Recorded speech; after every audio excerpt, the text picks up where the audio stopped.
It's time for the Bible Geek. We don't really know for sure what is and what is not. Holy Ghost, God, baby. God blasted him on the spot. Ghost. Yes, friends, it's time for the Bible Geek.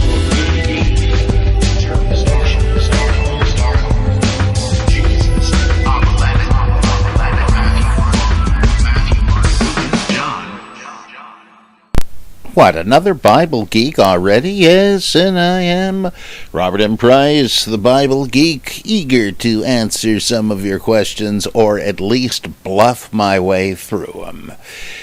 Hey, this from a fellow Bob. He says, it has to do with the Gospel of John. Why would the disciples need any paraclete at all to lead them if Jesus was supposed to return during their lifetimes? Were they considered so incompetent by the Gospel writers that they needed someone to hold their hands for the short time before Jesus showed up? In that case, Jesus really was a lousy human resources director. Was it developed after, was it editorial fatigue or just sloppy editing? Or maybe the idea of the paraclete was developed after Jesus didn't show up. We know that the early writings were re-edited to cover the failure of Jesus to return more than once. And just when will the stars be right? Of course, Bob could mean when will they be right for the return of Jesus, but I'm pretty sure he's thinking of that other returning apocalyptic entity, Cthulhu. And who the heck knows? I guess there could be a Lovecraftian version of Harold Camping who would tell us when, but I guess it would be just as risky to believe him. Okay, you pointed to a very interesting thing, the implicit point of there being a paraclete at all, implying the abandonment of any belief in at least an imminent second coming. And then the editing. Yeah, the Gospel of John, as Bultmann points out, certainly appears to have been edited by the ecclesiastical redactor. I would assume that's Polycarp. And one of the things edited was that the Gospel of John originally was Gnostic in character and embraced realized eschatology. That is, this is it. The kingdom of God has, in fact, dawned, and one must be born from above in order to see that. Very much like in the Gospel of Thomas, right? The disciples say, when will the repose of the dead come? And he says to them, what you expect has already come, you just don't recognize it. And so forget about any future. Remember at the Last Supper, Philip or somebody, maybe it was the disciple, Mortimer or Poindexter, I forget which, says to him, Jesus says how his Father and he will come to dwell with anyone who believes, etc. And Mortimer asks him, what has happened, Lord, that you will reveal yourself only to us and not to the world? Huh? Well, I'll tell you what's happened. No parousia, right? But that is clearly a statement that the things have changed. At least the expectation has changed. Way back in, what was it, chapter 6, chapter 7? I forget now. I'm going senile. I need the paraclete to bring this back to my remembrance. We have Jesus say, the hour is coming and is now here when the dead will hear the voice of the Son of God, and those who hear will live. It's now here? Because this is the resurrection. Baha'u'llah said the same thing about the advent of the Bab, the hidden imam, etc., who was his predecessor. He said, look, don't make the same mistake that religious literalists in the past have made. This guy was the hidden imam, and he did bring about the golden age. You just need to see it and get with the program.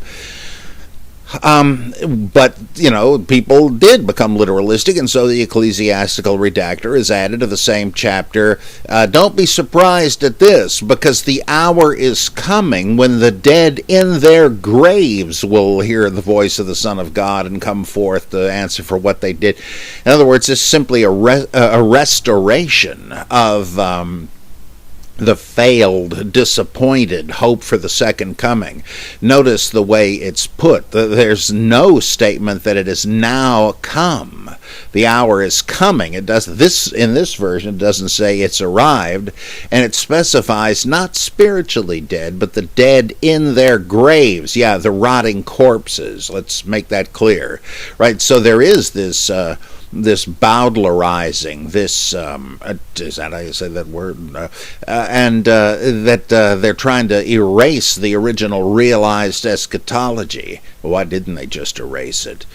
Well, because the gospel must have circulated in at least a couple of editions, and what we have is a conflation of the Gnosticizing and anti-Gnosticizing versions, just to get everything in. Don't want to risk leaving out any. And then there's another one in chapter 11, the resurrection of Lazarus, where Lazarus is croaked and Jesus shows up, and Lazarus' sister says, Lord, had you been here, my brother wouldn't have died. Where the heck were you? And Jesus says to her, I am the resurrection. Whoever believes in me will, what is it? Whoever lives and believes in me will, I got it. Whoever believes in me, though he were dead, yet shall he live. And whoever lives and believes in me shall never die. I know most manuscripts say I am the resurrection and the life, but some have simply I am the resurrection, which I suspect is the original reading. It certainly sounds better. That's, of course, a major factor in textual criticism. Does it sound better? Just kidding. But the point is, she says, I know he'll rise at the resurrection of the last day. Yeah, big deal, cold comfort. But Jesus says, no, I am the resurrection. Okay, he goes on to literally raise Lazarus from the dead, but the point is, you don't need to wait for any end time resurrection. This is it now. Once eschatology is redefined in this manner, the only return you're going to get, return in quotes, is the coming of the Paraclete. And as Bultmann suspected, that has to mean another human being, born as others are, who has come to unpack the teaching of Jesus, an inherently Gnostic sort of a view. Jesus gave the exoteric, the public truth, but I'm going to give you the esoteric truth. This is a pattern we find in Gnostic, Ismaili, and Druze doctrine, that God sends revealers in pairs, one to give the outer preaching, the other the inner meaning. This is what Derrida calls the dangerous supplement.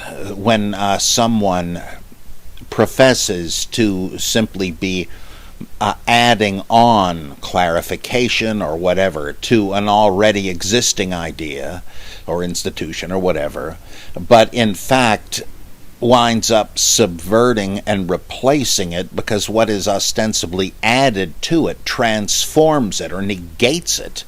And so that's why the Gospel of John is so different, and why other Gnostic Gospels are so different than the Synoptics. And so again, what does he say about the coming of the Spirit of Truth, the Paraclete?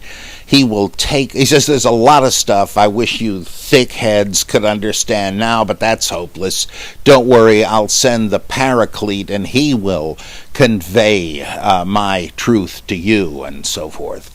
And so, yeah, the very existence of the very premise for the appearance of the Paraclete is realized eschatology, that there's not going to be some every eye will see him scenario, right? That he's not going to rend the heavens and all of that. No. It's happening now. So I think you hit it right on the denarii there. Thanks, Bob, fellow Bob. I tell you, those guys named Bob, there's something about that name. Okay, here's David Shipley in Seattle. Hope you got your umbrella out there.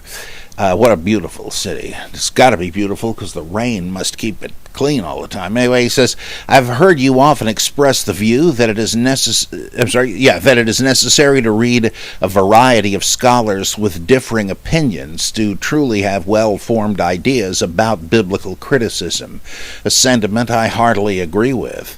However, are there any books or authors you feel comfortable simply rejecting based on reputation or first impressions?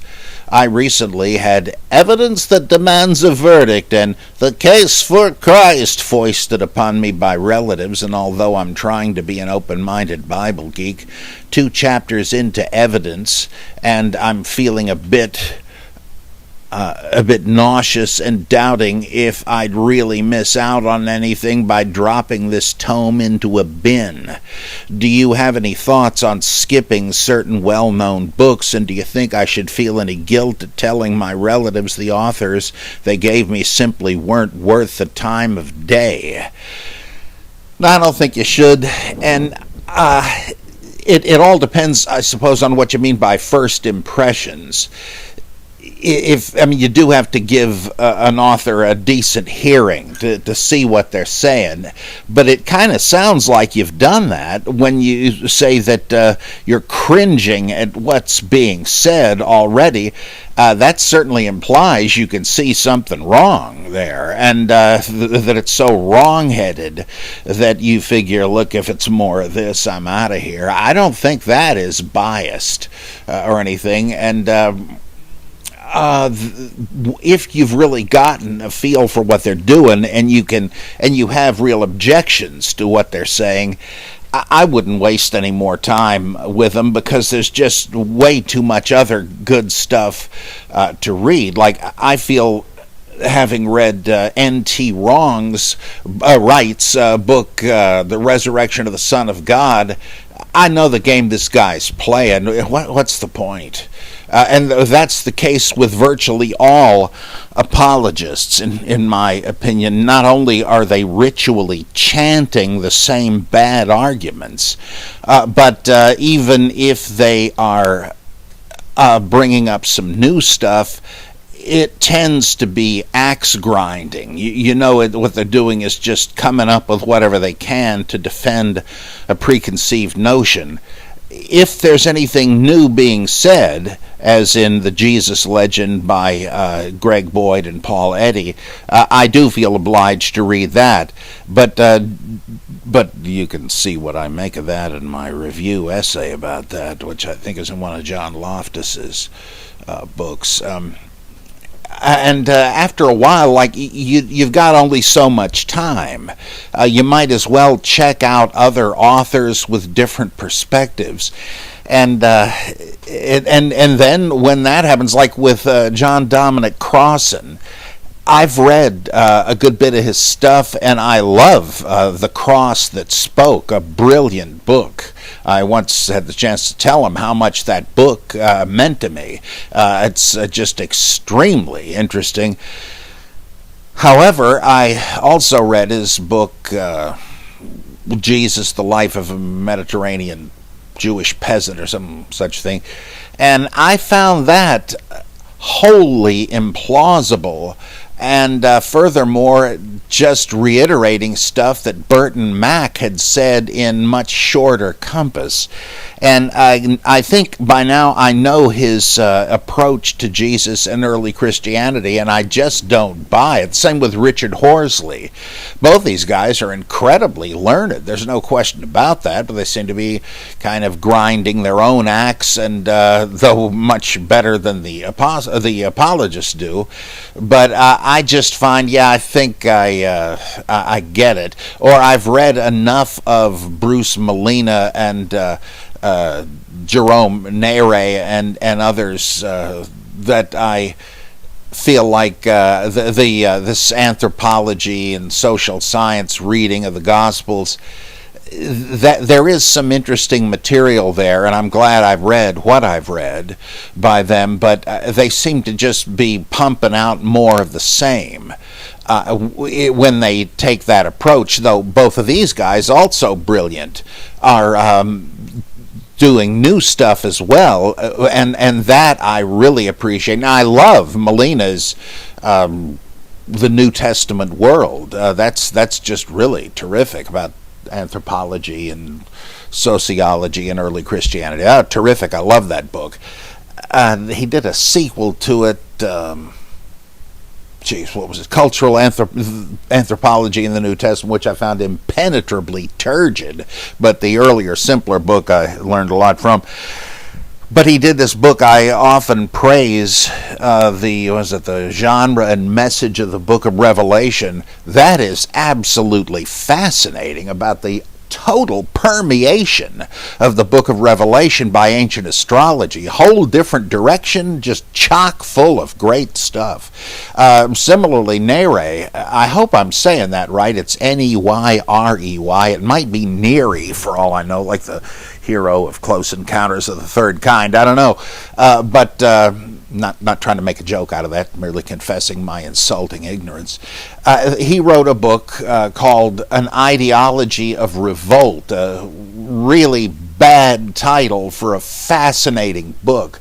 You figure, oh my God, not another one of these liberation theology things. And now, don't get me wrong there, I think people ought to read some liberation theology. And zeroing in on Jesus, Juan Luis Segundo's The Historical Jesus of the Synoptics. Though I disagree with a whole lot of it, that is well worth reading. But with liberation theology proper, it's sort of like you read one, you read them all. But Nere in this book doesn't take that approach at all. It's about the Gospel of John and how there are various signals of how Johannine Christology may have developed as the conflict between that community and formative Judaism grew from stage to stage. It is innovative and brilliant. So you got to keep an eye out for even new stuff by authors you think you know. I have to admit I wouldn't waste my time even on a pamphlet by N.T. Wrong anymore. Forget it. Let me see.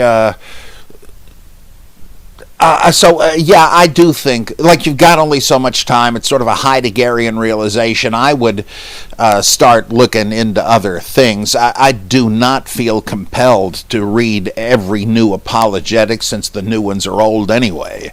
And in fact, when people fault you for not doing that, I think it's a kind of a delaying tactic. They'd rather keep you embroiled in interacting with these axe grinders so you don't get into real New Testament criticism. So I think that's the way to go. If you're in the uncomfortable position of having to explain to your relatives why you decided to drop these books, then, well, you obviously have objections to them that you can explain to your relatives and say, I'm sorry, this thing is wrong-headed, and I'm not going to spend any more time on it. You could recommend to them that exciting book by some guy named Price called The Case Against the Case for Christ, where I think I do a pretty good job on Strobel's awful book. I would say McDowell's is not as awful as that, though it's pretty awful. Neither one of these guys has a thing to say. It's really disgraceful. There are people like Ralph P. Martin and I. Howard Marshall who are interesting conservative evangelicals. F.F. Bruce, certainly. And there's some axe grinding going on there, but they're intelligent, well-read scholars. But that's my general approach to it. So, good voyaging there, Dave. This next one is the next couple are pretty long. That's okay with me, but I guess maybe I should forewarn you for whatever reason. This one, I believe, is Jason Quackenbush. Real good question from him last time too. He says, I've been thinking about the argument between mythicists and supporters of a historical Jesus theory lately, after having read through the unfortunately acrimonious ongoing debate between Richard Carrier and Bart Ehrman. It seems to me that, at least as a matter of scholarship, aside from the theological question, the real argument is much less fraught than the various partisans of one side or another often seem to insist. As far as I can tell, there is near complete consensus among everyone, even the most conservative scholars, that some of the material in the Gospel is mythical and not historical. Well, of course, there are maximal conservative people that are essentially apologists who won't admit that any of it is mythical, but of course there are more conservative but genuinely critical scholars too. Okay, so there's a wide agreement that some of the material is mythical, not historical. Okay, indeed, it seems to me that it would be fairly uncontroversial to suggest that the vast majority of scholars would be willing to concede that even most of the material we have in the Gospels is not historically reliable. So what's left for the supposed controversy between mythicists and historicists is merely a question of the remaining material that some believe provides historically useful information, which others believe can be explained as myth-making.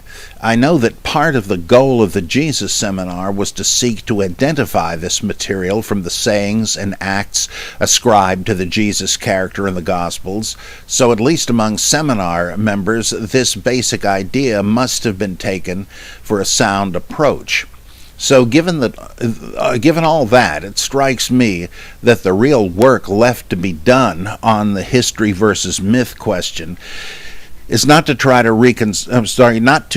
construct a sound picture of either the historical Jesus or, to the contrary, an account of the creation of the Jesus myth, but rather to look at each piece of evidence claimed as having some historical value and evaluate the arguments for its historical value, as well as the arguments attempting to explain it as a result of myth-making, which is to say, contra the assumption that seems to be made by both Carrier and Ehrman in their argument, the controversy is not truly divided along the lines of mythicists versus historicists, but rather should divide on each piece of evidence.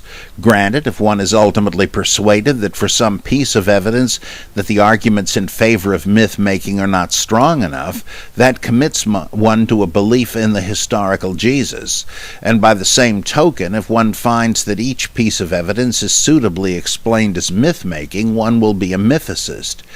But this distinction strikes me both as uninteresting and incidental to the more valuable inquiry of comparing the pro-myth versus pro-history considerations of the individual texts. Frankly, I don't as much care about how a given scholar comes out on that question as I am interested in what they have to contribute to the primary question of history or myth regarding each piece of evidence from the texts. What is your view? I am under the impression you adopted an approach somewhat like what I've described in your Deconstructing Jesus, an Incredible Shrinking Son of Man. The secondary question would be if there are any other writers who have approached the evidence in this way that you would recommend reading. Let's see. I'd say that there are plenty of books that don't get into the big question, was Jesus a myth or a historical individual, but that, I mean, it's just off the table and not even dealing with it, but that do take a real close look at what's in there bit by bit. And of course the classic one is Bultmann's History of the Synoptic Tradition. That's a really great one. There's a huge book by Gerd Ludemann, I think just called Jesus, a massive book, and of course worth every page. Ludemann is always great. And that does that. Let's see. Crossan's book In Fragments, The Aphorisms of Jesus, is real good on that score. And there are others, but those would be especially Bultmann. Let me see. Actually, the issue of historicity versus mythicism does have its own dimension that the passage-by-passage scrutiny lacks. Now, the two do have something to do with each other, obviously, because, as I've said, one thing that pushed me toward mythicism was the close scrutiny of all the gospel stories and sayings.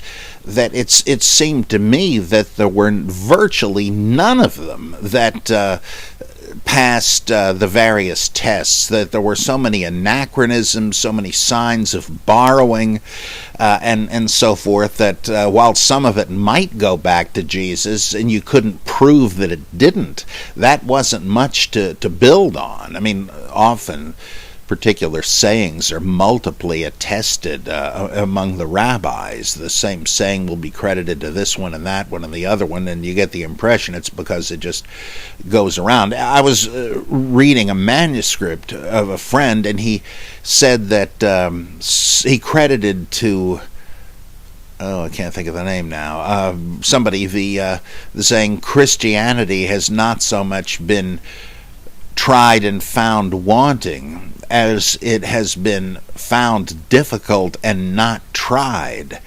And I said, I think that was G.K. Chesterton.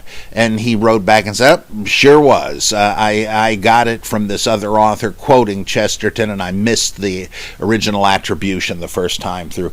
That sort of thing still happens, right? And so you have to wonder if the Mishnah has loads of instances of the saying, the Sabbath was made for you. You were not made for the Sabbath.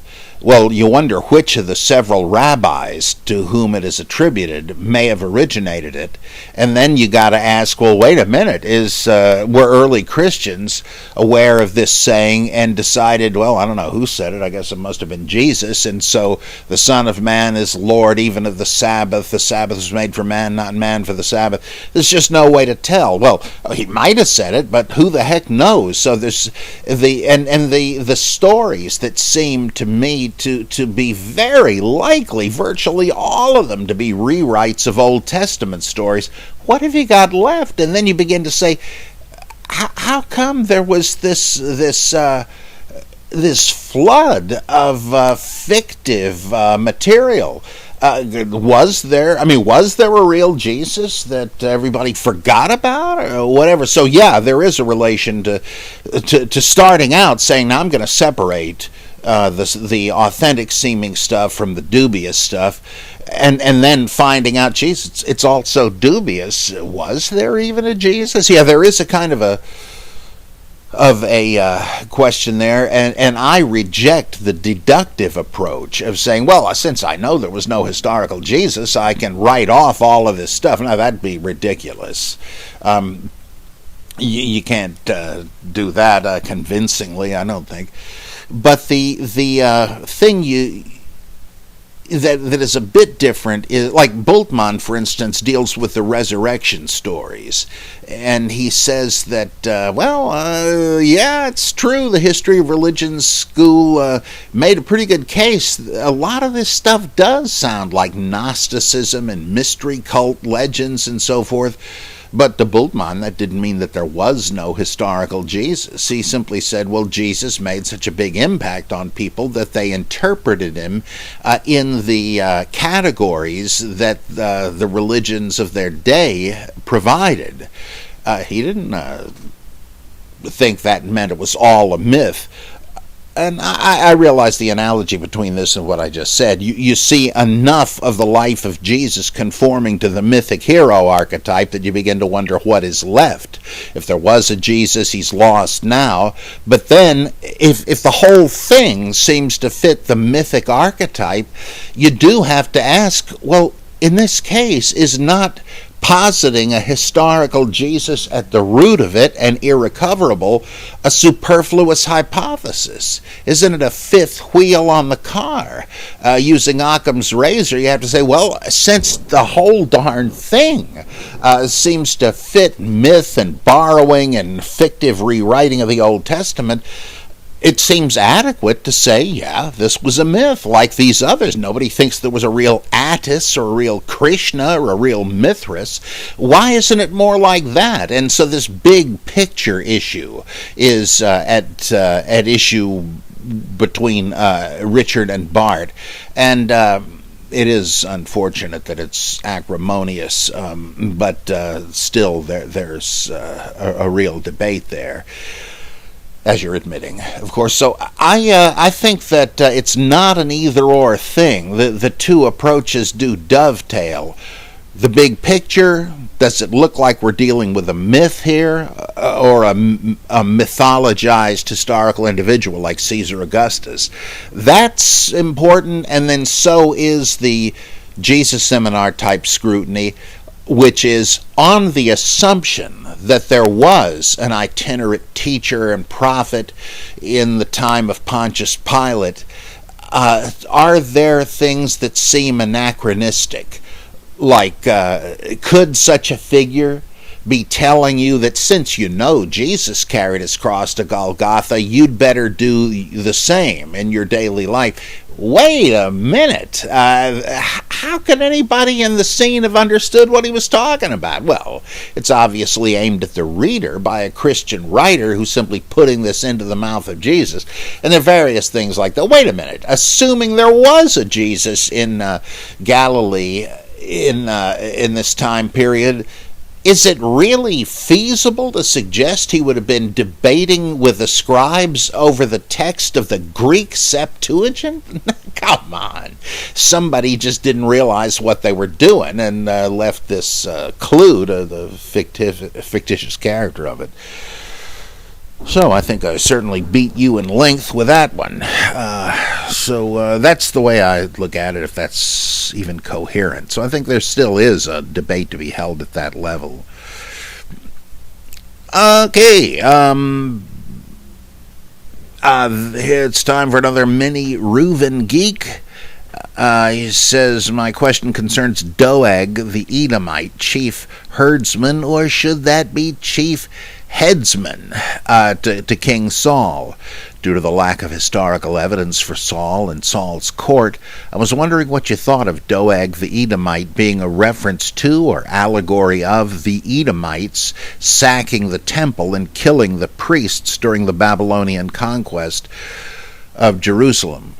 Well, it has to remain speculative, and it's not as obvious a case of what I'm about to mention, but it sure would fit the ethnological legends of the Old Testament, clustered in Genesis but not restricted to Genesis, namely using a character as a kind of political cartoon symbol of a particular clan or nation or whatever, right? All these stories connecting up Abraham and Lot and Ishmael and so on do seem to be political charters trying to link together as blood brothers, distinct groups from the writer's own time or the storyteller's own time, in order to seal the deal, because they've now made a military alliance or established trade relations or whatever.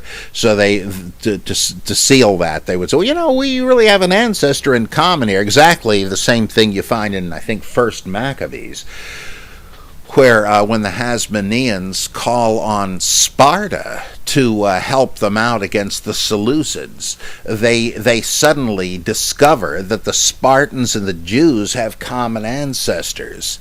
That seems highly unlikely. It's just a sort of political myth, and that's that may well be the role of Doeg.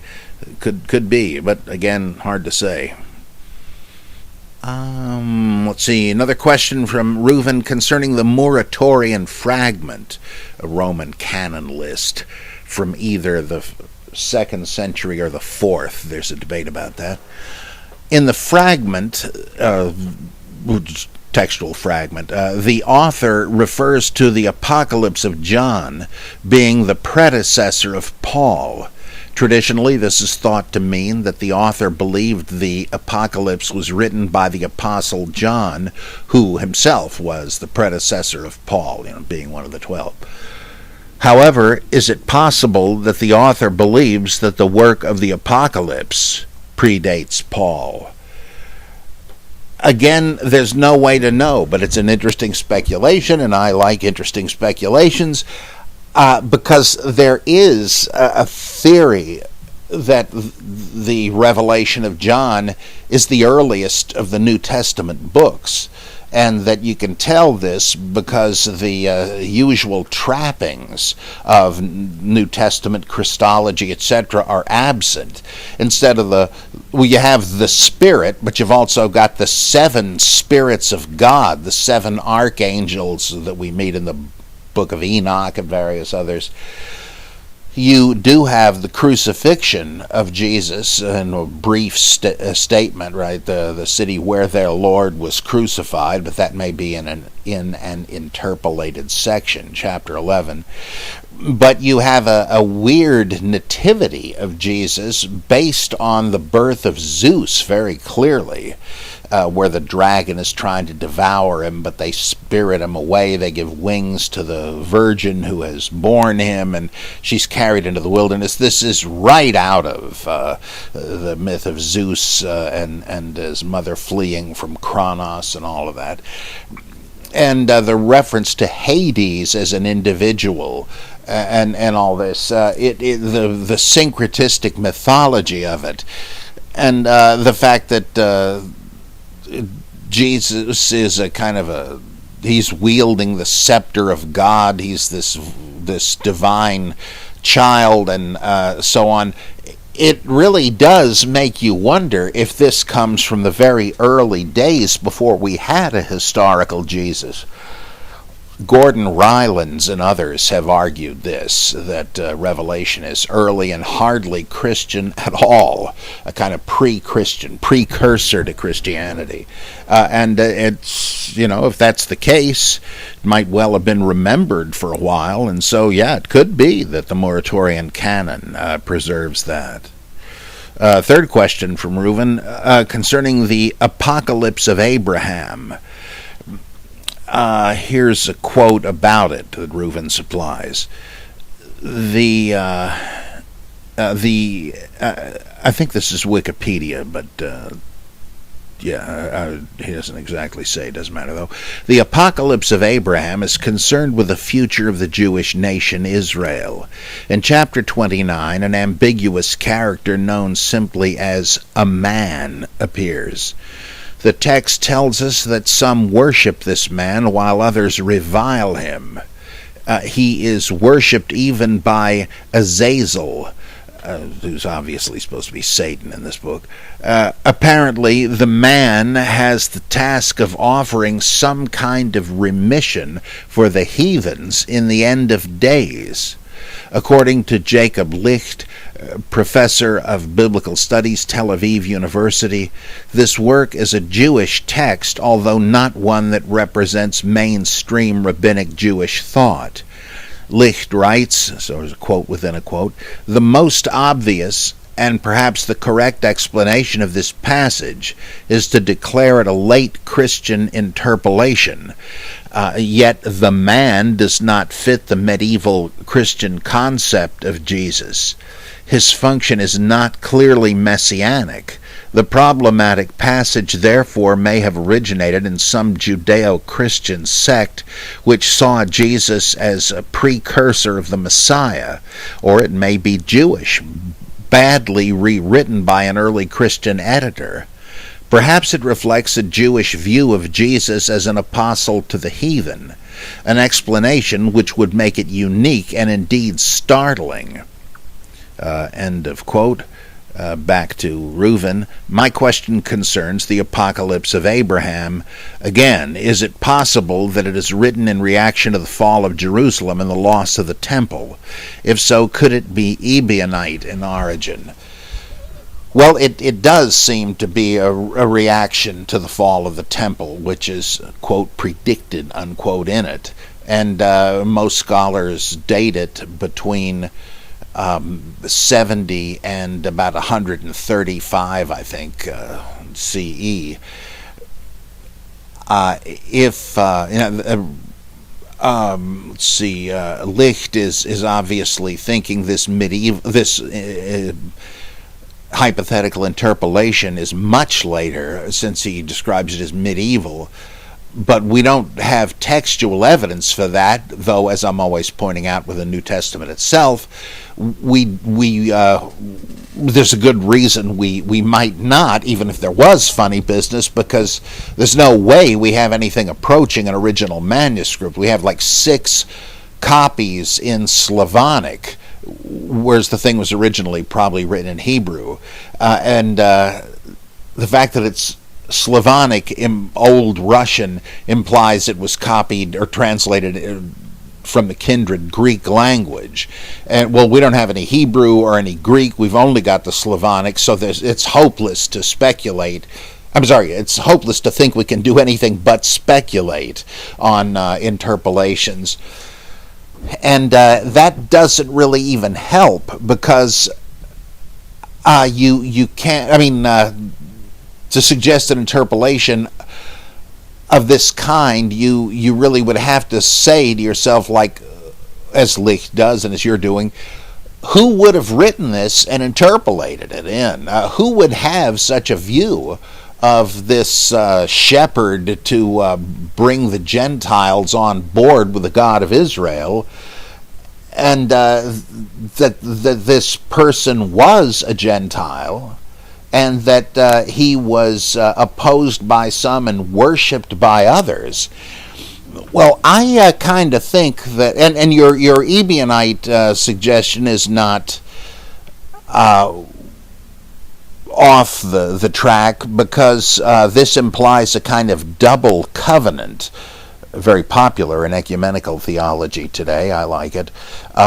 But Hans Joachim Scheps reads the Ebionite sources of the Pseudo-Clementines as suggesting that the Ebionites believed that God had established 2 covenants, one through Moses, which was completely fine for Jews even post-Jesus, and one through Jesus, mainly for Gentiles.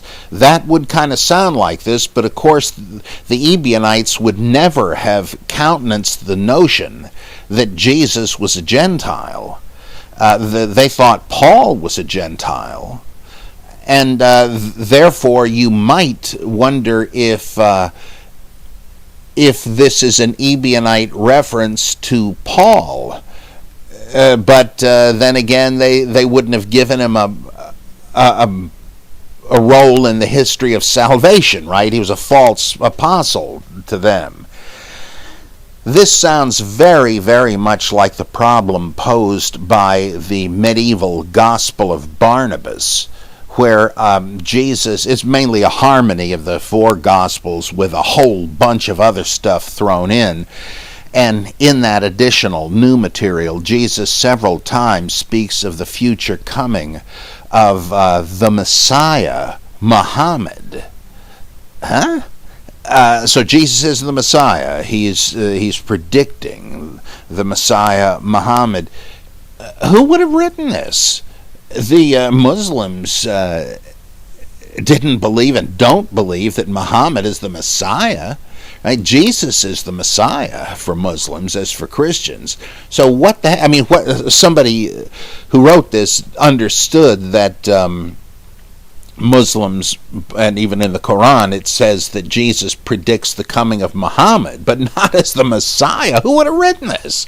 Does this represent some lost sect with an otherwise unparalleled piece of theology? Or is it somebody that just was trying to sound like a Muslim but didn't really understand Islam? And I suspect that's what's going on, because as Rod Blackhurst has definitively shown, the Gospel of Barnabas was written by a Catholic scholar as part of a polemical feud with the church at the time, and he's trying to embarrass the church. Of course, there's a whole lot more stuff in there about John the Baptist and so on that such a person wouldn't have bothered with, and Blackhurst shows that we do have a pretty good candidate for that, namely the Carmelites in Palestine, who were big fans of Elijah and John the Baptist and so on as precursors of their lifestyle. But what this would this is a similar problem. I think that Rod Blackhurst has cracked it with the Gospel of Barnabas. This remains to be solved, I think. But it sort of sounds as if somebody that it was a sort of double covenant thing written by a Jew who appreciated the function of Christianity and therefore of Jesus to bring Gentiles aboard on Jewish monotheism, even if it's in a Christian form, but someone who took for granted a Jewish polemic that I think Matthew was even aware of, that Jesus wasn't a Jew. And because Matthew takes some pains to show that Jesus was not only of Davidic but of Abrahamic descent. Why would you bother with that if people weren't denying it? So all that to say, it's a bit of a mess, and it is a really fascinating thing. One last thing, this thing, a man. You gotta think of the man unnamed who appears to be like John the Baptist in the Slavonic Josephus Jewish War. Is that what's going on here in some way? And also the man who rises from the sea in 4th Ezra, and that son of man in Enoch, right? So it sounds kind of like the same terminology there. By the way, this is totally off the point, but Robert E. Howard wrote this novel, Skull Face, his version of Fu Manchu, and it's been published for many decades now. Howard began each chapter with an epigram and from some poet or other, but he stops in the last chapters. I guess he forgot that he had stopped and submitted it for publication or whatever he did. I think it was posthumously published, I believe. And so when I was including Skullface in a Robert E. Howard collection for Chaosium, I thought, let me butt in here and supply appropriate bits of poetry for the last few sections that he didn't do. And in the one where Skullface is fished out of the ocean, his mummy case and all that before he comes back to life, I took part of that quote from 4th Ezra about the man rising from the sea who would shake the nations. So in case you ever read that, Robert E. Howard probably didn't know about 4th Ezra, but if he had, I think he would have used that passage. Okay, boy, these apocalypses didn't make it into the mainstream Bible are really fascinating. There's also, Margaret Barker mentions the apocalypse of Abraham because of the angel Yahoel, who appears to be our old pal, the angel of Yahweh, namely Yahweh himself in human form. Boy, that's great stuff. Okay.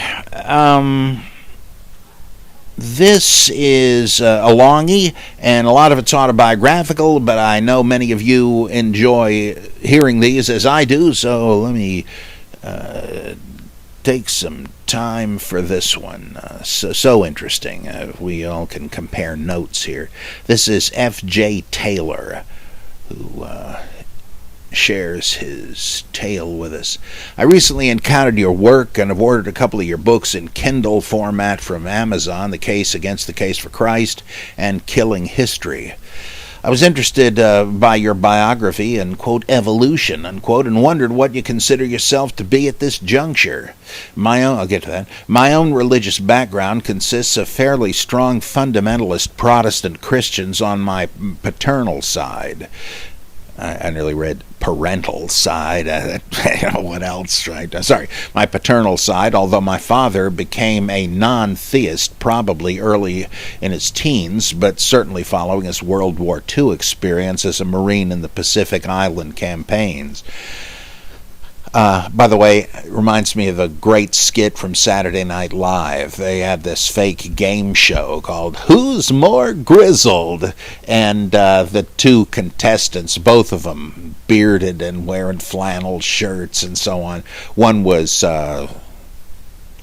Garth Brooks, who's, I don't know about his music, but he's a pretty good comedian, and Robert Duvall, and so they had to give a little story about how grizzled they were, and Garth Brooks's character had some awful tale, and then Duvall comes up and says, on the beaches of Normandy, I never wished as much that there was a God in heaven, and I was never more sure that there wasn't. And he got the award. He's more grizzled. Oh, that sounds like your dad. Okay, and on the other side, strong Irish Roman Catholic on my maternal side, though my mother herself tended toward a laissez-faire and very liberal form of generic Christianity after she left home. Due to an agreement made in order for my parents to become married, we were raised as Roman Catholics, that's the old Rumpelstiltskin clause, right? And attended Catholic church for several years Catholic schools. This tended to be more regularly and rigorously practiced when we lived near my mother's staunch Irish Roman Catholic parents. Despite, or perhaps because of this early training, I could never really buy into the whole concept even as a child. I was already asking and questioning by at least second grade, and by fourth grade I had for all intents and purposes lost any real belief in any form of Christianity, or for that matter any other religion. And believe me, I paid the price in terms of both physical and other punishments. I was a regular visitor to the principal, Mother Superior, and even the parish priest, none of whom could answer any of my questions other than to say that I must believe because it was in the Bible and the church teachings, and that if I failed to follow them, I would go to hell. Just this morning on the way home from Hardee's, I was listening to the radio and they had AC/DC Highway to Hell. I guess you were on it. By the time I was 15, I had already sent a letter of resignation to the Pope, John the 23rd, arguably one of the best of what I consider a bad lot, signing myself Pagan Jim. I wasn't actually a pagan, not taking paganism any more seriously than I did Christianity. I was just toying with my ancestral Celtic paganism, mainly in order to annoy some family members and other theists who were trying to lure me back into the fold. I was fortunate enough to become engaged in discourse with a maternal uncle by marriage.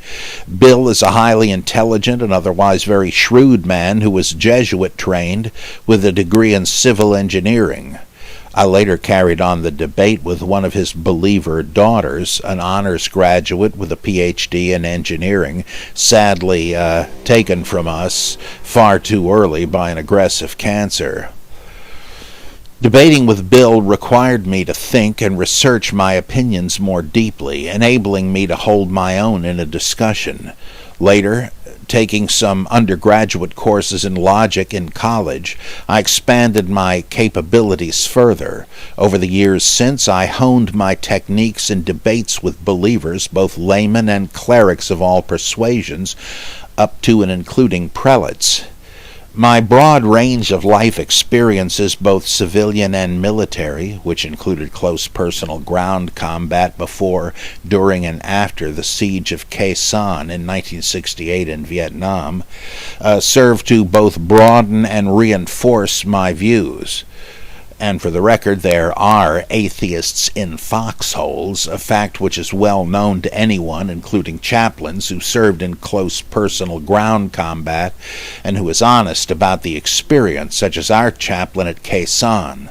Of course, some people gain religion from that experience. At least one of our men later became a minister. Sounds like Father Mulcahy.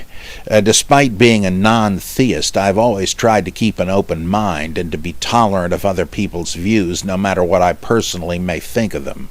I've done a fair amount of study about religions and belief systems around the world in an effort to understand them, and as a historian by interest and training, since they have always played such an important part in societal and historical processes. Over the years, I've come to conclude, like some of our framers, Darwin and many others, that while there may be something out there in some form, as with alien life forms, we have no means of determining what it is or what obligations, if any, we may have to it, given our present state of knowledge. On the other hand, since our knowledge of all fields of science, medicine, etc. is increasing at an exponential rate, there may come a time when we will be able to determine these matters. As for my personal philosophy, I remain an atheist / agnostic, though leaning heavily toward complete disbelief. However, I realize the futility of debate given the current state of knowledge. I'm not a fan of any of the Abrahamic visions of deity, nor would I be under any circumstances. However, I do feel that some of the great truths, such as the Golden Rule, common to so many religions and philosophies, have a certain usefulness in terms of maintaining the social contract. I also feel that the framers were wise in prohibiting the establishment of religion, while allowing free exercise and freedom of conscience to all.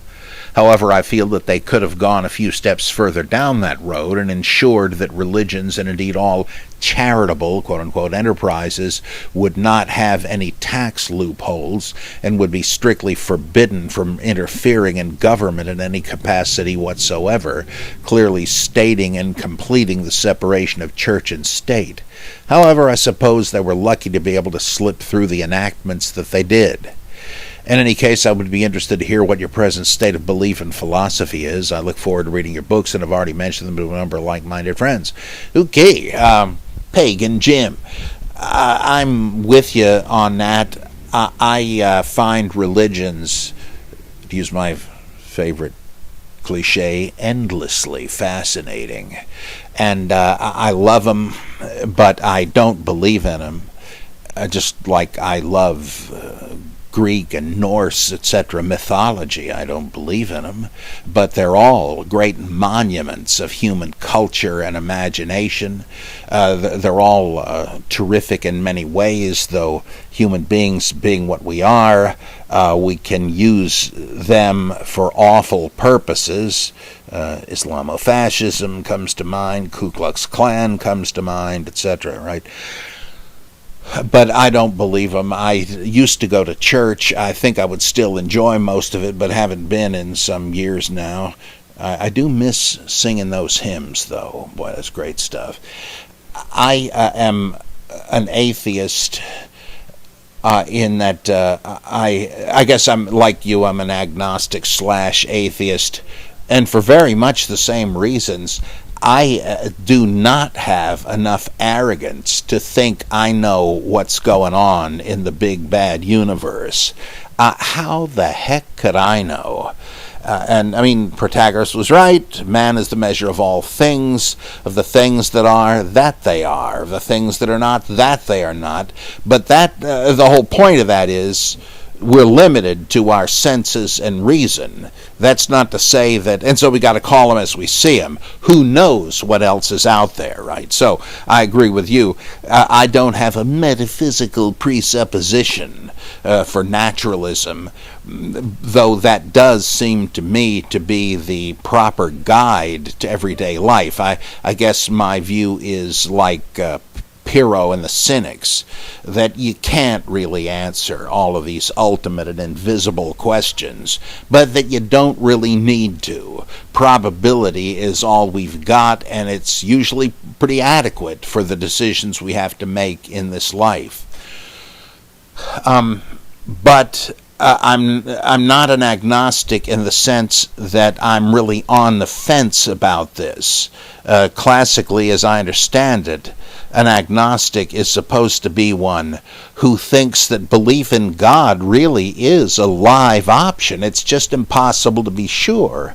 And so he doesn't want to will to believe one way or the other. I have to say, I don't really think that's the case. There might be a God, but I don't see what difference it makes if there is one. Hence, I don't see any reason to think that there is one. Anything's possible. It may be that the earth is hollow and that gremlins live inside. I don't think any evidence really supports that, though, so it to me is not a live option. It might be that there's men in the moon, but there's no real reason to think so.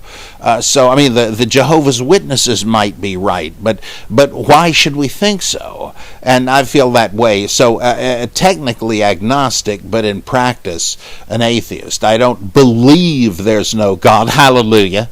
Because it's not a belief, a conviction of faith. It just seems to me so highly unlikely that I can't take it seriously. But that doesn't mean I think people who are theists are a bunch of idiots. And I do not think that, because there are arguments to be made. I just find them unconvincing. But I don't think all theists are just childish people that believe what they were told. They may be, they may not be. It's none of my business. I don't care. So that's probably more than you wanted to hear. So that's kind of where I'm at, pretty much close to where you're at. A fascinating story, and I appreciate your sharing it with us, Pagan Jim. Let's see. John. I think this is John Strickland, but I'm not sure. Does Jesus' baptism by John the Baptist pass the criterion of embarrassment? And you know what that is, right? Jesus must have been baptized by John. No one would have made it up, because look at the embarrassment it caused. The John the Baptist disciples, and they continued for quite a while, and I think are still around today, the Mandeans. They said, hey, I mean, we know they said this because of an account of a debate, amazingly, that we have. They said, look, our guy is the Messiah. Who came to whom to be baptized? Did John come to Jesus to get baptized? No, I don't think that's the way the story went. No, it seems to me Jesus came to John to get dunked. What does that tell you? And so on. Or the idea that it was a baptism of repentance. Wait a minute. Jesus joined the crowd to confess his sins and have them cleansed? Oh, boy. Right, a bit of a problem, right? So all sorts of scholars say, this must have happened. Who would have invented it? It's just like textual criticism. The more difficult reading is liable to be the original. If it reads more smoothly in some manuscripts, who would have screwed it up? But if it was a difficult or embarrassing reading, you can well imagine somebody trying to clean that up, so we have to assume they did, and that it's the weirder reading that was the case. For instance, in the Gospel of John, Jesus' brothers who ridicule him say, "Hey, it's time to go to the festival. Surely you're going. You want an audience, don't you?" And Jesus says, "I'm not going up to this feast. You go on without me." And then as soon as they're gone, he goes up. Jesus is lying? Well, what do you know? There's some manuscripts that say, "I am not going up to this feast now. You go ahead without me," and then he does go up. Okay, he waited a few minutes, so, he's not going to this feast now. Look, if that's the way it originally read, would anybody have dropped out now to make Jesus into a liar? Nah. Or in the Sermon on the Mount, you've heard it was said that you shall not kill, but I'm telling you, that if you are angry with your brother, you might as well have killed him. Oh boy. Well, there's some manuscripts that say anyone who is angry with his brother without cause. Okay, that I can handle. Now, which do you suppose was the original reading? Nobody would make it so tough by cutting out without cause. But it's obvious. Somebody said, "Wait a minute, this can't be. There are plenty of reasons you could be justifiably angry at him, so let's just add that in." You see what I mean? The more difficult reading is liable to be the original, and it's the same way here, they figure. And you can see that that's reasonable, right? Who would have made this up? Who would have made such trouble for himself? But there is a bit of a problem. And now let's, just in case somebody's not familiar with the debate, let's go back to our question. There is no reason to think that a gospel writer would not say something negative about Jesus, so that any portrayal of Jesus in a negative light must be historical. In the Mahabharata, Hindu scripture written around the same time as the Tanakh, Hebrew Bible, the stories of the heroes are full of their foibles, mistakes, wrongdoings, and more. It is the same with the Iliad and the Odyssey, written close enough to a similar time, so the historical data shows ancient fiction and religious scripture is often written with imperfections and such to make the story believable, more interesting, relatable, and more entertaining, for one thing. Take the example of Jesus' baptism by John the Baptist and take the example of Jesus' baptism by John the Baptist in the Gospel of Mark. This is generally taken as historically sound material about Jesus because it passes the criterion of embarrassment in that the early church would not want to make up a story about John baptizing the Son of God, which is why later Gospel writers changed the story. Now, just to take this example, there is no reason to think the story was embarrassing to Mark at all, even if later writers found it so. Mark may have just thought he was writing a beautiful story about the beginning of Jesus' ministry, where John the Baptist is passing the torch to Jesus in the same way as in 2 Kings 2, where Elijah gives a double portion of his miracle-working power to Elisha, making Elisha his successor and superior. And that's true, by the way, right? Elisha is credited with twice the miracles of Elijah. Mark certainly seems to interpret John the Baptist in terms of Elijah. Mark says, "The beginning of the gospel of Jesus Christ, as it is written in the prophets." Mark immediately interprets John the Baptist as a forerunner of the Messiah, a la Elijah in 2 Kings 1:8.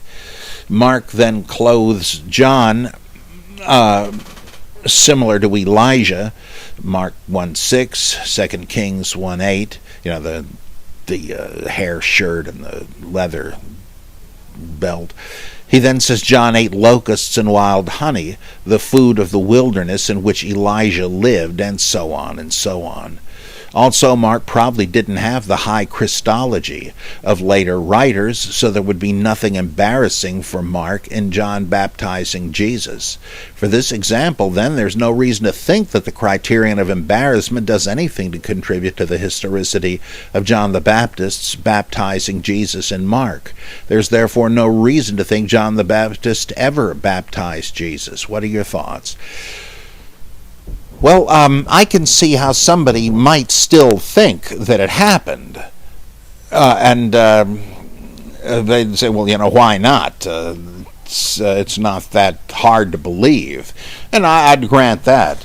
But I think your argument is completely right. I've kind of made it myself a bunch of times, and I think this is a great case of great minds thinking alike. I always love seeing stuff like this because it sort of corroborates, okay, I'm not the only one who sees this, right? So, excuse me. Just getting rid of a demon there. All this shows is that somebody's belief became embarrassing or unacceptable to somebody else's. It's the beliefs about Jesus. Was he a sinner? Did he feel John the Baptist was a superior authority? You can. There have been Christians who believe Jesus had a sinful nature, even in modern times. Edward Irving, Karl Barth, probably others, and so I don't see why. I believe Guignebert had in his great book called simply Jesus. He says that he thinks that the point of the story is to provide a paradigm. It's like a cult legend to say you should follow Jesus into the waters of baptism. As Jesus was baptized, so should you be. And that makes a lot of sense. I would say also that this is so similar to the story of the calling of the prophet Zoroaster. I mentioned this in, The Incredible Shrinking Son of Man. That and there's such pronounced Jewish borrowing from Zoroastrianism that this could simply be another case of borrowing. For instance, like in the admittedly undateable chaos of Zoroastrian scripture, there is nonetheless a story in which Zoroaster, who is a son of a Vedic priest in Iran, next door to India, and the Aryans settled them all.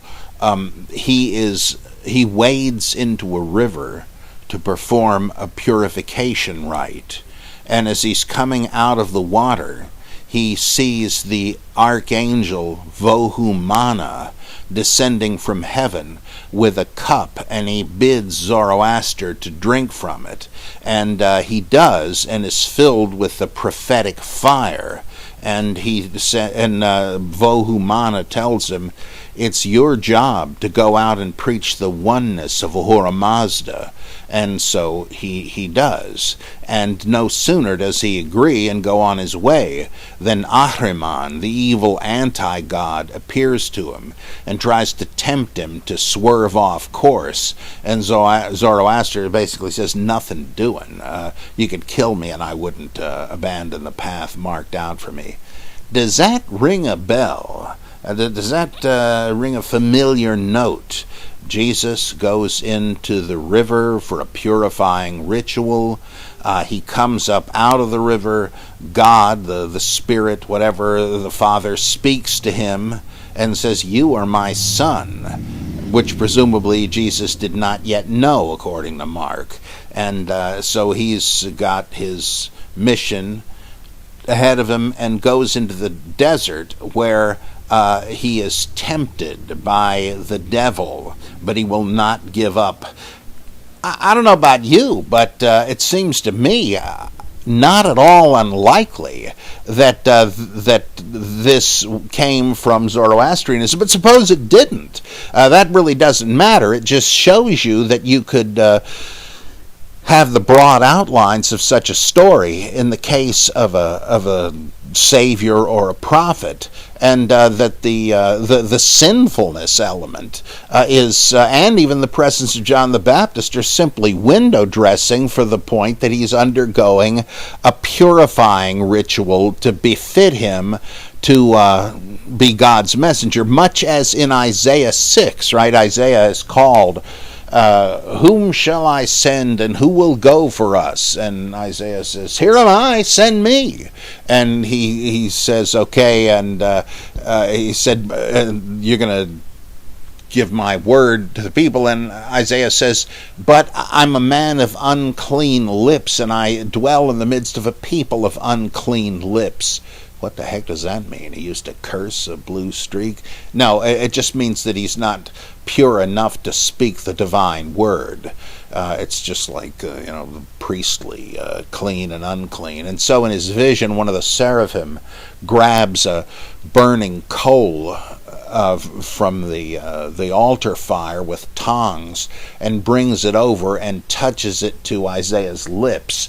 And he says, now you can do it. Of course, this is a vision. It doesn't happen. I think of this every time I watch Iron Man, and believe me, I watch it every time it's on, practically, where the terrorist captors of Tony Stark and this other guy, I forget his name, captured scientists. They're running out of patience with Stark building a missile for him, and they grab his colleague there, and the leader similarly gets the tongs, takes out a burning coal, and nearly sticks it onto the lips of the scientist. Of course, if that actually, and Tony prevents it, but if that actually happened to Isaiah, he ain't going out to speak any words, right? You can imagine the prophecy that will come for there. Not much, right? So it's a vision, but it's the idea of a purifying act, a vision rather than a ritual in this case, but that's the whole idea.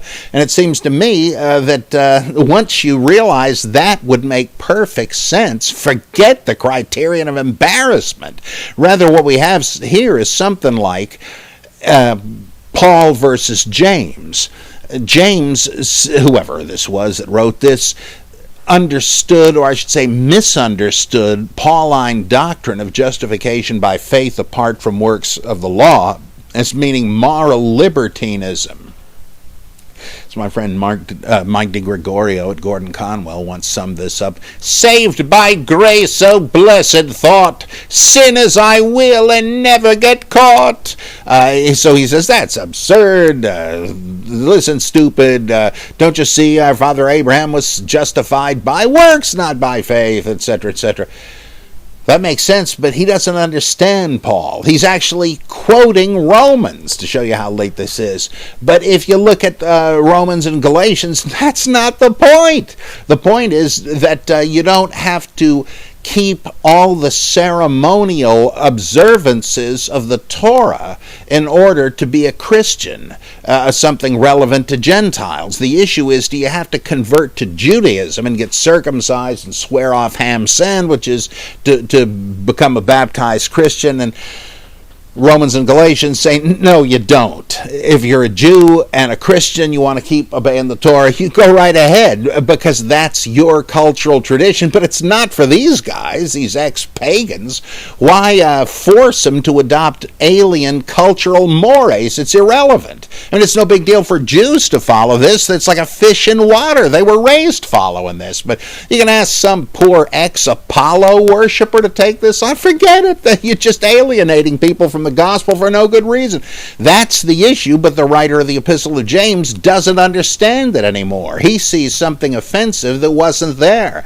And the same thing with Matthew looking at Mark and saying, what? Jesus is baptized to repent of sins? No, it's ceremonial cleansing, etc., just like Isaiah.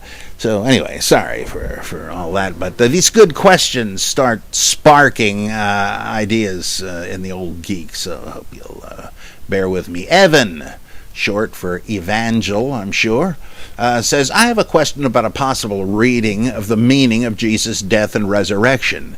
As you know, the traditional understanding of Jesus' death, that it was a payment or ransom for the sins of humanity, is probably one of the biggest obstacles for non-Christians in accepting the Christian story. To anyone who hasn't already been inculcated into the faith, it simply makes no sense that the murder of an innocent man could in any way atone for the crimes of other people. But one way in which the story could make sense recently occurred to me. If the problem is that only the guilty party can atone for the crime, and Jesus' death did indeed atone for sins of the world, then Jesus' death could be read as an implicit confession of guilt on Jesus' part, or rather on the part of God who is incarnated as Jesus. After all, God created us and is usually thought to have done so with full knowledge of the sin we would commit and the suffering we would thereby bring into the world. Even granting the get-out clause of free will, God is still the ultimate author of everything that happens in the world. If he were to accept responsibility for sin, it could make sense that he had to be punished to make up for it. A primitive and barbaric sense, but that's still more than the traditional story holds, and now that we no longer believe in the purifying power of sacrificial blood.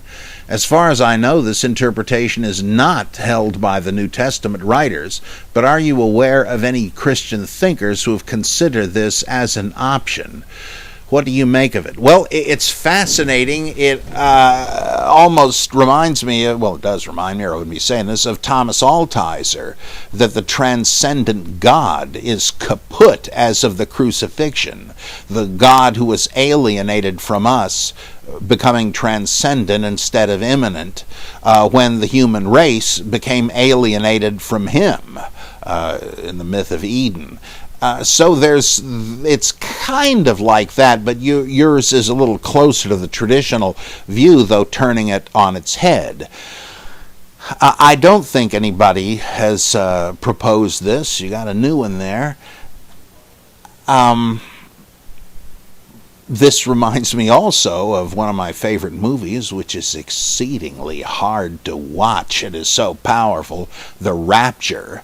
Written and directed by Michael Tolkien with David Duchovny and Mimi Rogers and others. What a flick.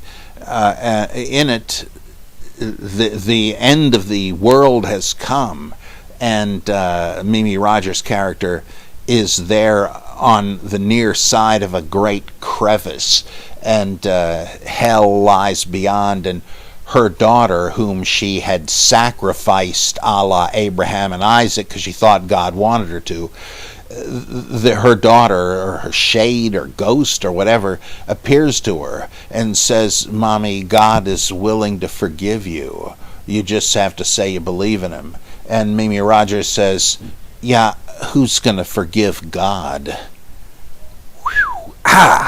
That kind of sounds like this. So, yeah, I don't think it's held by any theology, though there have been pretty interesting ones. The great universalist theologian Hosea Ballou said that God is the author of sin. He did set it in motion, and so on. I love a guy that will advertise a sermon with the title, God, the Author of Sin. And he believed that what was going on with the cross was that God was bringing an end to animal sacrifices or atonement schemes of any kind. It was sort of like the example theory, the moral influence version of Peter Abelard, and the judicial version of Hugo Grotius. Only in this case it was to show the futility of sacrificial atonement. And Ballou had this great analogy for the traditional view. He said, now picture some nut trying to assassinate the president, and they grab him before he can do it, and he is sentenced to death. Suppose before he could be hanged, the president, himself intervenes and says, no, I want to take the place of my would-be assassin on the gallows. What would you think of this? Would this be justice in any form? And he says this is like the God against whom we have sinned, becoming a man in order to take the punishment that men and women have deserved from wounding him, so to speak, offending against his honor. A la Anselm. He says, nobody could possibly think this was justice. What would justice mean? What are you talking about? On the idea that Jesus was paying the debt, also an Anselmian idea. Suppose a guy says, I am owed a huge debt. I think I'll let the debtor off the hook, and I'll pay the debt to myself. What do you mean? It's not just would it be right, but what are you talking about? Or what are you thinking? And it's amazing how people say, Jesus died for you. Huh? What do you mean? I could understand if you're saying he died for Barabbas, right? Literally takes the place of a guy that would have been killed otherwise. But that's not really the point. What is the point? How could it's not like he's paying my parking fine. And I think there's this confusion. This debt metaphor for sin really spins it off in the wrong direction. It's not tort law; it's criminal law we're talking about. So what a mess. Yours is kind of an interesting notion. I think that deserves more thought. Nice going, Evan. Well, I'm in a gabbing mood today, so let's take a look at another one. From Jorby, a long-time Bible geek with a heck of an imagination. Wait a minute, is this? No, this can't be. Wait a second. I'm sorry to be so confusing. Oh, boy. I wonder if this is all Jorby or if I have run two together. The typeface is right, but at any rate, whoever it is, since it's my first time writing you, that's not Jorby, I thought I should give a little background on myself so you know who I am. Again, bring it on. I was baptized in a Presbyterian church in Grand Rapids, Michigan, but I stopped going to church when I was around 8 years old. Family lore is that the instigation for this was that I was unable to believe in the resurrection. Honestly, all I remember from that time is that I used to spend the service drawing dinosaurs in the church bulletin. Hallelujah! Anyway, around this time I became an agnostic believer in God, and this rejection of faith from me touched off my dad's quest for the historical Jesus. In the course of this, he became born again as an atheist. He had previously rejected the Christian Reformed Church while going to Calvin College. By the way, does anybody know what superhero attended Calvin College? Of course, it was Al Pratt, the Atom. Anyway, and I joined him on the road to hell. I had flirtations with Gnosticism and Buddhist meditation in college. This did not lead me to enlightenment, but the meditation solved some sleep issues I had, so it was worth it. However, at the same time, I began to study physics, and as I continued into a PhD program, of which I am in the 5th year now, I found that the mysteries of nature were enough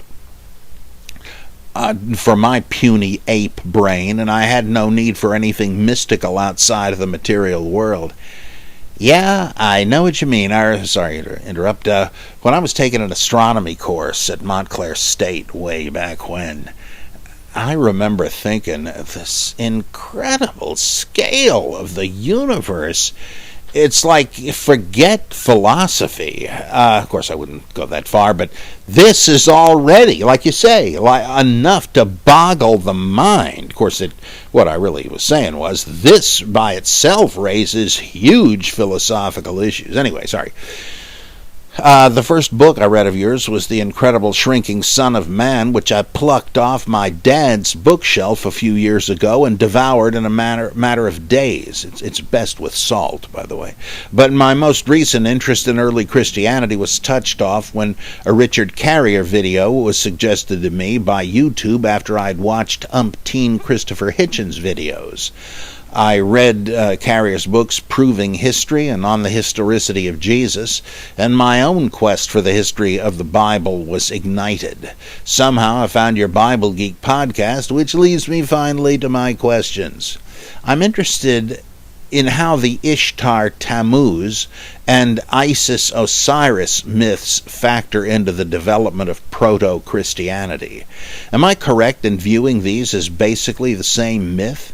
Is it possible that descendants of the Jewish diaspora maintained a veneration of the Ishtar Tammuz myth into the turn of the millennium? Am I correct that the Isis Osiris myth was popular around the first centuries BC and AD? If the previous two questions have an affirmative answer, and they do, could the worshippers of Ishtar Tammuz have practiced alongside those of Isis Osiris, perhaps in the same communities? And if this is the case, could this have been a mode of transmission of the Osiris mystery religion into a strain of Judaism? Is it possible to reconcile the idea that I gleaned from reading The Great Angel, that Jesus was viewed as some kind of manifestation of Yahweh, with the Jesus myths incorporation of elements from Ishtar Tammuz, Isis Osiris, and the Osiris mystery religion? I think I answered this one once before. Could the figure of Jesus as Yahweh and the Christ as resurrected Osiris/Tammuz have been one time... Let me read that again. Could the figure of Jesus as Yahweh and the Christ as resurrected Osiris Tammuz have been one-time separate figures that were fused into Jesus Christ, hyphenated, as I believe you have suggested? How do Philo and the communities of Alexandria, which I understand will have been a very cosmopolitan city where many ideas mixed, factor into all this? I believe I did go over this again, but let me just briefly say that I don't think you have to wait for the diaspora to see a Jewish embrace of both Osiris and Tammuz, because Ezekiel, I think it's chapter 8, depicts the daughters of Jerusalem as engaged in ritual mourning and lamenting for Tammuz, which means it was part of the death and resurrection ritual of that god. These are women in Jerusalem, which Ezekiel is pointing out as a disgrace from his standpoint as a temple priest. We also know that Jews must have been familiar with the Osiris religion from way back, since Egypt ruled Palestine, or Canaan, whatever you want to call it, during the 3rd millennium BCE. And indeed, I think it's pretty obvious that Joseph is a Jewish version, a Hebrew version of the Osiris myth. So I think that, Margaret Barker, I think, is certainly right that though Orthodoxy at some point tried to repress and eject these myths from the Jewish consciousness, it didn't work, it couldn't work, that never works, and so that these beliefs were around for a long time, and Jesus is simply another version of Osiris or Tammuz or various others. So yeah, I think that's correct.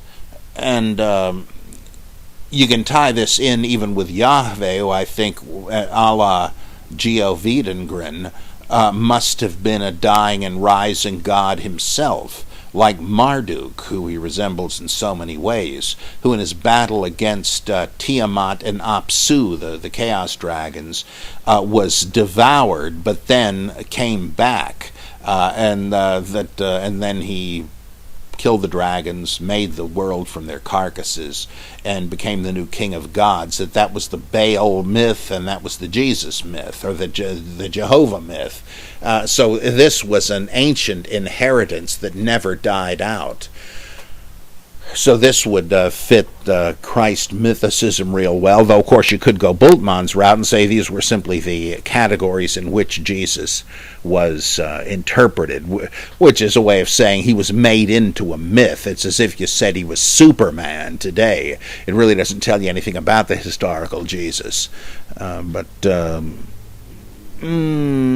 me see. So yeah, there's really no contradiction between the great angel hypothesis and Christ mythicism, though I don't believe Margaret Barker is a mythicist.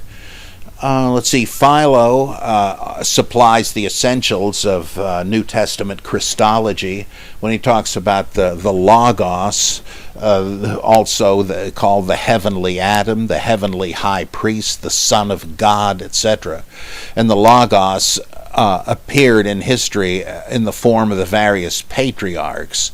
Now that's, we don't know if he would have said they were incarnations or if as literary characters they stand for the Logos, but it's so close you really have to suspect that this has a lot of direct influence on the Johannine, Pauline writings and Hebrews. Again, Gordon Rylance, who I mentioned before, he makes a persuasive case. I think it's he, or is it Whitaker, in his book on the Pauline epistles. I'm not sure if they're both Dutch radicals. They argue that Philo and what we hear about some other sectarians in Judaism at the time developed the Logos concept and tied it in with the Son of Man, and that we've already got the mythic Christology forming before a guy named Jesus is ever attached to it. So yeah, the syncretistic cosmopolitan thought world of ancient Alexandria may have had an awful lot of influence, and in fact some of these scholars believe that Christianity began there in Alexandria and that it was assimilated into Judaism as it traveled north and east. Interesting possibilities. Now this I think is Jorby. Do holy mackerels worship the Lord thy cod? I look forward to your answer with bated breath just for the halibut. All I said was this halibut is good enough for Jehovah. Well, I guess they do, and that would sure explain the origin of the ichthus sign. Thanks, Jorby. Here's a short one from Schizofuel.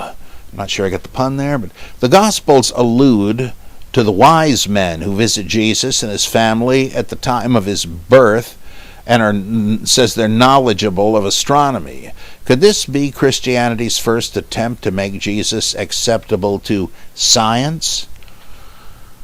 Could be, but there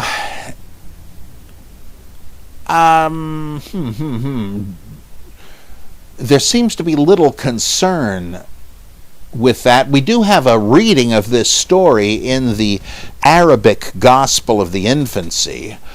I don't know how old that is. It's got to be probably a century or so later than the latest Gospel. But they tried to explain what Parsi or Zoroastrian magi would have been doing coming to greet the birth of Jesus. And, well, of course, Matthew says that they saw his natal star. And the author of the Arabic Infancy Gospel tells us something else, that Zoroaster had predicted the coming of the, I guess it was the Saoshyans, their sort of second coming of Zoroaster and Messiah figure, and that the Magi somehow knew that was Jesus.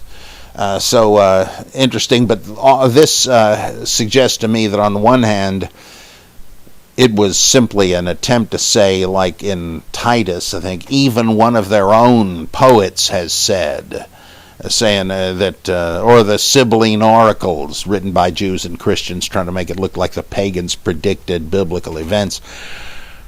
But the thing in Matthew, that is interesting because there was a major view that you should not consult the stars to find out your future any more than you should consult the dead through mediums.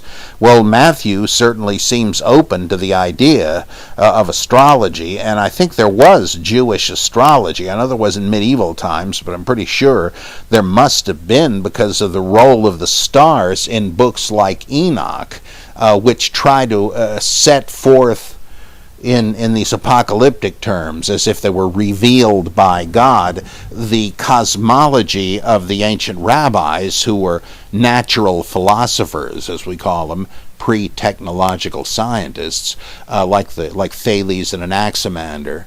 They were setting forth their views of how the elements worked and where the stars were and the rain. Was there a treasury of rain or of stars or of snowflakes? And Enoch gets a guided tour of all this.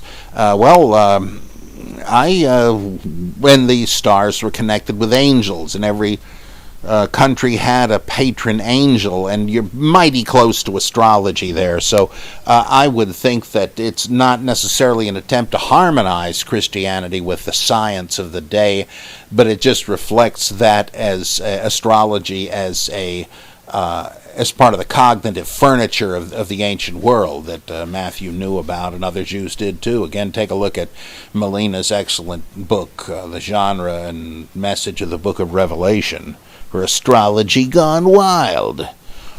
Let's see. Okay, I guess that's it for today, and I'll be back with you again pretty soon, I hope, with yet another Bible Geek. And if you're feeling charitable, the old geek and his family could sure use your help. But, as always, if you're not so inclined or unable, don't you worry about it. Thanks for being with us, and I will see you soon again on the Bible Geek.